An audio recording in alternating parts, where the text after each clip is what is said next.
tous et bienvenue dans cette nouvelle édition de Week-end dans Berry. Je suis aujourd'hui en compagnie de Béranger Trompesans et on va parler ensemble du Disque RD qui va avoir lieu à Châteauroux. Donc c'est la 8e édition en termes national, mais c'est la première édition dans le Berry, donc au bruit qui tourne. Tout d'abord, du coup, pour mettre un peu dans son contexte, on va présenter un peu le bruit qui tourne. Donc c'est ça, ça a ouvert l'été dernier, l'été 2017, c'est ça? Alors effectivement, fin d'été 2017, le 1er septembre pour être précis, on a décidé de marquer la rentrée scolaire avec notre rentrée en termes d'ouverture de notre disquaire. Et le 1er septembre, c'était parfait, facile à retenir. Ça marche, donc c'est ça, à la fois un disquaire et un bar. C'était l'idée, c'était de créer un lieu unique, un peu quelque chose qui n'existait pas à Châteauroux encore. Oui, voilà, qui n'existait pas à Châteauroux, mais qui existe dans d'autres villes. Et on s'est beaucoup inspiré de ce que faisaient d'autres disquaires dans des villes moyennes d'ailleurs. Et on s'est dit qu'un bar disquaire, c'était parfait, parce que disquaire seul, c'est difficile de travailler. Enfin, on ne vend pas non plus beaucoup de disques tous les jours. L'idée étant d'avoir un lieu plutôt culturel qui propose des disques, en plus de pouvoir y boire un verre. Voilà le principe. Ça marche. Et en même temps, donc déjà l'association est peu commune. Et en plus, j'ai vu que vous essayez de proposer même des boissons qu'on ne trouve pas dans les autres bars de Châteauroux. Essayez de vraiment faire quelque chose de différent. C'est un peu l'objectif, ouais. Alors, pas forcément de trop se démarquer non plus, mais en tout cas, d'essayer de proposer des produits sélectionnés précisément, qui nous font plaisir, nous, et qui vont permettre aux gens de découvrir des nouvelles choses. Alors, parfois, ça ne marche pas, parfois, ça marche très bien. Sur certaines boissons alcoolisées, alors... on essaye d'être plutôt dans la dégustation, plutôt que d'être dans... on n'est pas un lieu de beuverie. En gros, clairement, c'est l'idée, quoi. L'idée, c'était que les gens puissent boire un verre en se cultivant, pas l'inverse. Voilà. Ça marche. Donc vous avez récupéré en plus un lieu qui était un peu connu sur Châteauroux, l'ancienne poissonnerie, c'est ça, que vous avez connu grâce au comptoir sonore. Vous aviez repéré déjà ce lieu-là Alors nous, les comptoirs sonores, parce qu'en fait, on était l'association des comptoirs sonores, on avait décidé d'y organiser un petit showcase. On avait rencontré les personnes qui étaient au sein de ce lieu, donc une ancienne poissonnerie, qui faisaient des petites expos. Et puis on a travaillé avec eux, on s'est dit, tentons le coup. Mais on avait déjà un peu avant, on avait été un petit peu motivés par ce lieu. L'emplacement géographique, une ancienne poissonnerie, c'était original. Et puis c'était vide depuis longtemps, donc c'était l'occasion de rentrer dans les lieux et de tester l'acoustique. On s'est rendu compte qu'il y avait beaucoup de travail à faire. Ça a été beaucoup de travaux pour réussir à en faire quelque chose. Oui. D'accord, ça marche.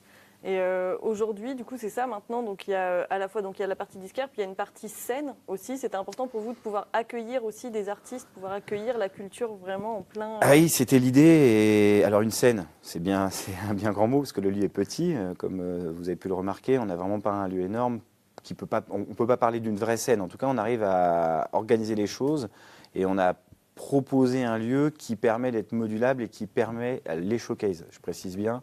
On n'est pas sur des concerts, on est plutôt sur des showcases. L'idée étant que les musiciens viennent promouvoir leurs disques, viennent directement avec leur vinyle ou leur CD et puissent le vendre au public tout de suite après. C'est un peu une démonstration, comme ça se fait dans plein d'enseignes aujourd'hui.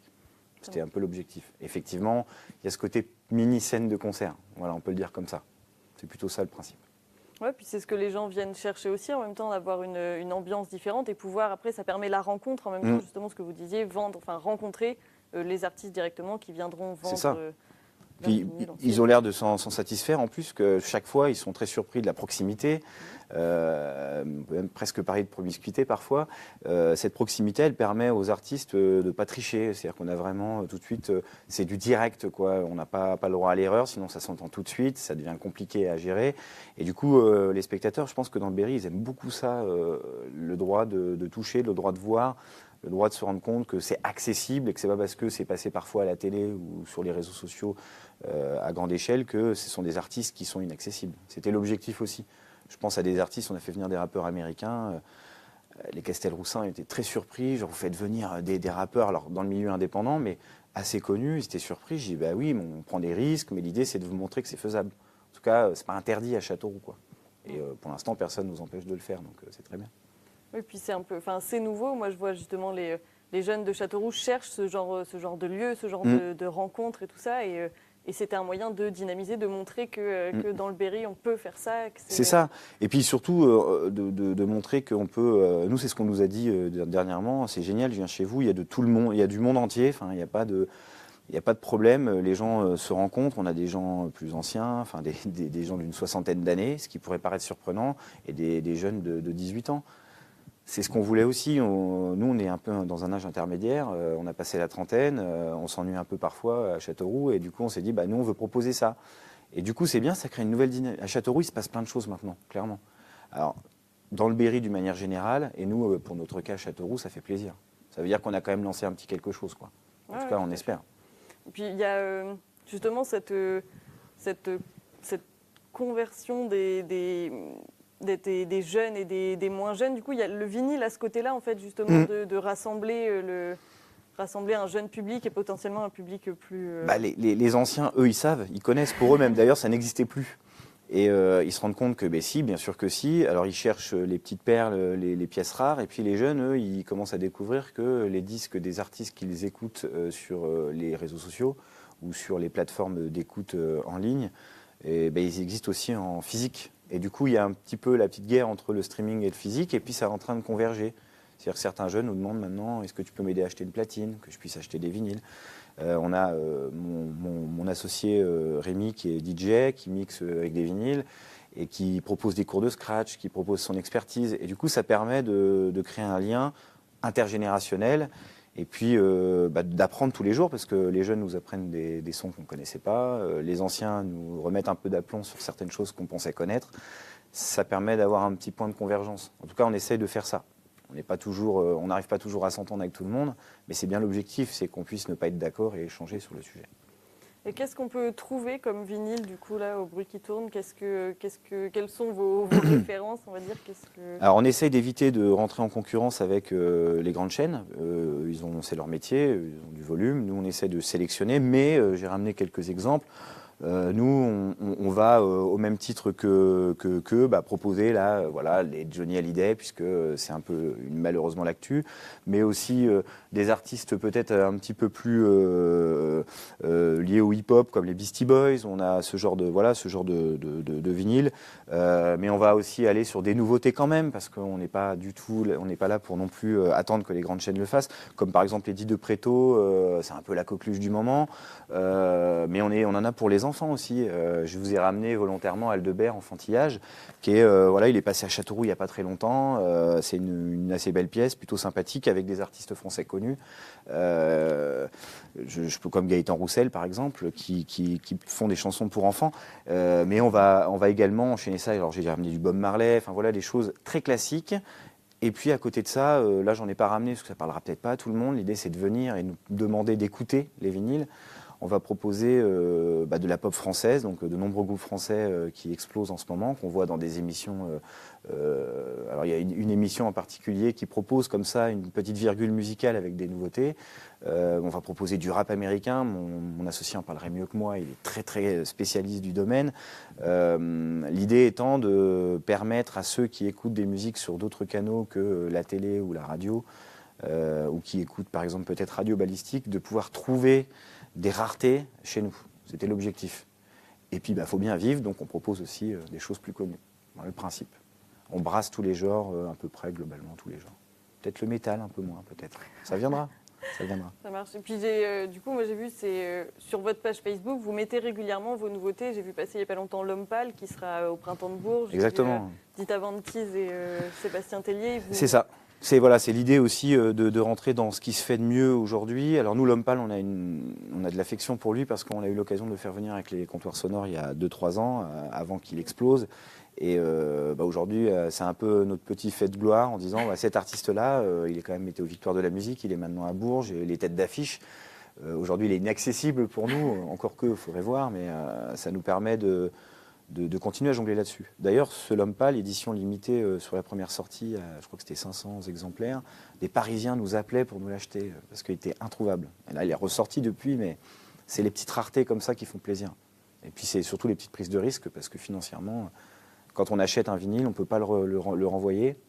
Et du coup, faut le vendre. Et faut travailler pour ça. Ça marche. Donc cette diversité-là qu'on trouve chez vous, c'est aussi un peu le principe du disque RD, là, donc de l'événement dont on voulait parler. Donc c'est ça l'idée. D'ailleurs, vous retrouverez le visuel qui ressemble à ça. Voilà. C'est ça l'idée, ce qu'il voulait montrer justement, c'est trouver des petites perles, c'est ça, réunir les disquaires indépendants sur une journée, donc ce sera le 21 avril, donc samedi. Et avec une sélection où on trouve, j'ai pris des notes, on trouve les Cures, les Dors, Lou Reed et en même temps Madonna, Étienne de Crécy et un Johnny Hallyday. Oui, c'est ça. Ben, on a noté depuis 2012 une forte augmentation de la vente de vinyle. Donc c'est revenu, alors beaucoup en Angleterre, et puis en France c'est arrivé progressivement dans les grandes villes bien sûr. Et cette augmentation jusqu'à rattraper le streaming et ainsi de suite, alors pas dans les mêmes volumes, mais en tout cas à rattraper, c'est des proportions qui commencent à se rééquilibrer. Et ça fait plaisir. Et le Discard Day est arrivé à point nommé. C'était au début une initiative, donc c'est le Record Store Day au niveau international. Puis la France s'est mis au diapason grâce au Calife. Et c'est ces associations-là, ces rassemblements de disquaires indépendants qui font que le vinyle, il vit. Il ne vit pas que dans les grandes structures, il ne vit pas que dans les hypermarchés, il vit aussi parce qu'on donne un objet. Enfin, j'ai l'objet dans les mains, je sors le vinyle, c'est comme une matière vivante. Enfin, il se passe quelque chose quand je donne l'objet et j'ai une belle pochette, j'ai un disque et il faut que je fasse attention, il faut que je sois soigneux. Enfin, c'est une cérémonie, quoi. Et je crois que le Discard Day, c'est ça. C'est une espèce de rassemblement de tous ceux qui aiment le vinyle. Et du coup, il y a effectivement du Johnny, puisque les fans de Johnny adorent le vinyle. Et puis, il va y avoir de l'électro, évidemment. Et puis, les classiques, The Doors, par exemple. J'espère qu'il sera dans nos bacs samedi. J'attends que ça, en tout cas. Ça marche. Donc, c'est ça. Après, vous, en tant que disquaire, vous aviez une sélection à demander parmi la sélection du Discard Day. Vous, après, vous faisiez votre... Alors ça fonctionne de deux manières. Première manière, on a le Calife qui nous donne un catalogue, clairement, et c'est eux qui centralisent. Et donc nous on choisit et on leur envoie notre commande, on leur dit voilà, moi j'ai choisi, je sais pas, là je crois que c'est une petite centaine de références, sur des centaines de références, donc il faut faire une vraie sélection en fonction de là où je vis, de ma clientèle, et puis des passionnés qui potentiellement viendront chez nous. Et certaines références, ce sont nos fournisseurs habituels, qui ne passent pas par le Calife et directement nous font la promotion et on achète ou on n'achète pas. L'idée étant qu'à la fin, on ait une vision exhaustive de ce que peut proposer le bruit qui tourne. Voilà le principe. Ok, ça marche. Et en même temps, du coup, à l'occasion du Discard Day, le soir, il y aura un showcase ? Alors il fallait. Il n'y a aucune obligation, mais en tout cas, c'est toujours mieux de le faire avec de la musique derrière. Et on nous a demandé de faire une programmation. On a dit OK, allons-y. Et pour cette première édition, on n'a pas pris trop de risques. On a voulu déjà travailler avec du local, on s'est fait plaisir, on a demandé aux amis Drosera, donc une artiste locale plasticienne qui va travailler avec un DJ qui propose de la musique, donc il y a des projections, c'est assez étrange, ils ont déjà eu l'occasion de le faire dans le coin, ils reviennent pour ça. Et puis on a mis triple dose, plutôt sélection éclectique de vinyle, on lui a dit que vinyle, il faut qu'il y ait le son vinyle, qui est très particulier, qui a plus de pêche qu'un son MP3 ou qu'un son CD. Et du coup, ils ont répondu présent tout de suite. Ils nous ont dit OK, nous c'est bon, on part, on y va, on fait la soirée, quoi. OK. Voilà, ça s'est passé comme ça. Ok, ça marche. Merci beaucoup d'être venu nous présenter cet événement. Donc, je le rappelle, c'est ça, ce sera ce samedi 21 avril au Bruit qui tourne, rue Grande à Châteauroux. C'est ça. De 10h à 19h. Pour les disques. 10h à 19h, parce qu'après on range les disques pour faire de la place pour la soirée, mais oui, de 10h à 19h. Et la soirée commence à 21h, c'est ça ? Voilà, 21h, le temps d'installer. Bon, en général, à l'apéritif, il y a toujours un petit peu de musique, on partage. Ça débordera forcément un peu après 19h, mais l'idée, c'est d'avoir un temps pour le vinyle. Ok, ça marche. Merci beaucoup. C'est moi. Je vous souhaite une bonne soirée. En attendant, l'émission n'est pas finie. En attendant, il y aura l'agenda et ensuite, donc avec d'autres idées pour votre week-end. Merci beaucoup. Merci, au revoir.